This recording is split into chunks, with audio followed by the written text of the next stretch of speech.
What's going on, guys? Whittet here. I just want to make a quick video on day 6 of the Love Dare. Today was about, it said, love is not irritable.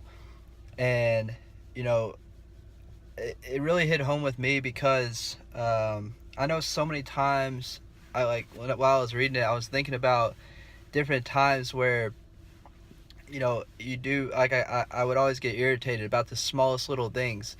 And it says that's what it comes to, is you just look for the littlest issues and then jump all over it, and you're always irritated about something. But the only true thing that can get that out of your head and let you forgive is love. When you truly love someone, it's easy to forgive, and move forward. The two main reasons, really, I'm going to hit on the first one, why it gets to that point, is because of stress. And stress can come from a lot of things, whether it's your daily routine, um, you know it, whatever in your life is going on. Like, everything just causes stress, and then the one person you have to take it out on is your spouse. Obviously, you're with them every single day, for the most part, if you're under one house, under one roof. So you know you really have to focus on that love for your spouse. And then the second reason, it is selfishness. It goes back to a couple chapters ago, but selfishness. If it basically says some people are like lemons. Whenever the heat is on, and you squeeze them, sourness comes out. And then some people are like peaches. When the heat is on, you squeeze them, and sweetness still comes out. You still are positive.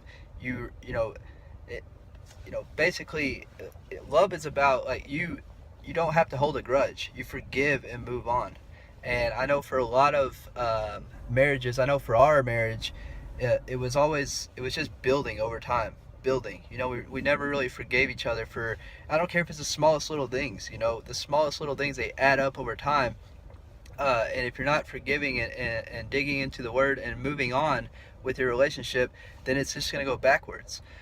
So the dare today was basically to learn to love and not be irritable, not be irritated with your spouse. And then it says to take a personal account of your personal selfishness. Whatever motivates you to be, whatever is a driving factor that causes you to be selfish, and get rid of that. Whether it's personal pride, your name, like, you don't want your name to be, whatever it is, you have to swallow your pride in order to have a healthy marriage, because it's not just about you, it's about you too, y'all. So I hope that really helps. That helped me tremendously reading that today. It really hit home, like I said. I'm actually on my way home right now. So y'all have a great Friday, and I will talk to y'all soon. Hey guys, it's Autumn here, and today is the Love Dare Day 6, I believe, and we are talking about irritability. The caption, or the title of the chapter today is Love is Not Irritable. And I was a little confused at first because I don't think I was fully aware of what the definition of irritable really means. But then I kept reading and figured it out. And it actually means to be near the point of a knife. So basically just completely on edge, like just at your breaking point, to where if one more thing happens or they say one more thing, you're just going to freak out and explode. And I think that, I know a ton of people personally that struggle with this, with being irritable just all the time. And I'm sure, in relationships, I think men are sometimes just a little naturally just wired that way because they have so much testosterone. And so I think this one is awesome, but a little uncomfortable at the same time. And you'll figure out why when I get to my what I had we bottle up our emotions. We get to that point to where we just snap, and it might be over the tiniest little thing, but it's like you just can't take anymore. Or maybe you are someone who's just naturally always irritable and on edge, and little things just really tick you off really easily. So that's really what we're dealing with today, and just really looking at ourselves and confronting those issues, and figuring out how, first of all, becoming aware of them and addressing them, and then figuring out how we can handle those situations differently. So being easily angered is an indicator that a hidden selfishness or insecurity is present where love is supposed to rule instead. And that came straight out of the book. And I think that, it's true. If you think about it, when someone is always, there's always that one person that's like just always ready to fight, or ready to just turn every tiny little stupid thing into the biggest deal ever. And that really does indicate insecurity. And I can think of several people off the top of my head that I've known throughout my life that have been this way. And we all sit around and think, like, why are they like that? Like, why are they so rude or whatever? But it's usually because there's an underlying reason, and that can be insecurity, or just being afraid of being embarrassed or made fun of because they don't have confidence in themselves, even if they might put off the vibe that they do. And so there was a few little just like subtopics that they went over in the book, but I'm hoping Ross will talk about those. So I was just going to share that the dare for the day was to make a list of areas where you need to add margin to your schedule. And it took me like literally the last 30 minutes. I've been trying to figure out what that means, like what the word margin really means in that context. So I'm kind of just going off what I'm assuming it means.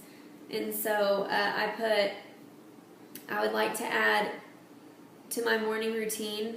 As a couple, I think that it would be good if we both woke up early at the same time and would do our devotional like we were doing last week, because it's kind of changed this week with Ross going back to work. And so then in the evenings, I would like to have 30 minutes together after our daughter goes to bed to just unplug completely and not be on any social media or on our phones at all, and just spend quality time together.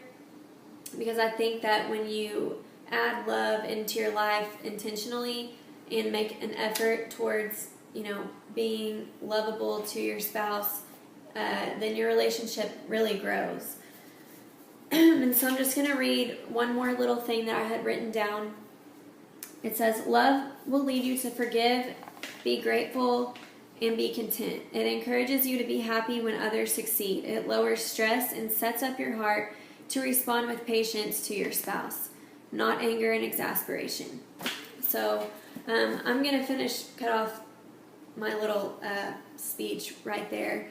I didn't read my motives. The other dare was to then list any selfish motives that you need to release from your life. And so mine was my thought life, because I feel like I'm very selfish in my thoughts. Like, I have these thoughts sometimes that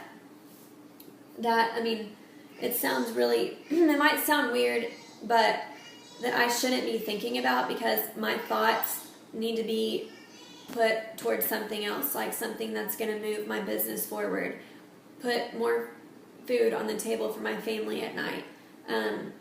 And I so often get distracted in my thoughts, and I think that shows eventually that all that comes to light, because our habits are created from our thoughts. And so anyway, it's my thought life. I just feel like I have selfish motives when I'm not thinking about things that are bettering me or my family. And then at nighttime, just staying up way too late, whether I'm working or not, but just I feel like it's selfish to just not go to bed at a decent time, because it really does affect my entire day when I'm tired. And so I've gotten into a horrible habit of staying up really late, and so I think I want to change that. So anyway, that's all I'm going to say, and hopefully I'll be getting Ross's video soon, and we can do a duo Sorry about yesterday. He never had time to make one. So anyways, I hope everyone's having a wonderful Friday and is gonna have a great weekend. And thanks for watching. Please subscribe, comment, like, and please give us feedback. What do you think we could improve on? What would you like to hear us talk about more? What are you struggling with that you would like us to address? So we would greatly appreciate that. All right, thanks guys. Have a great night.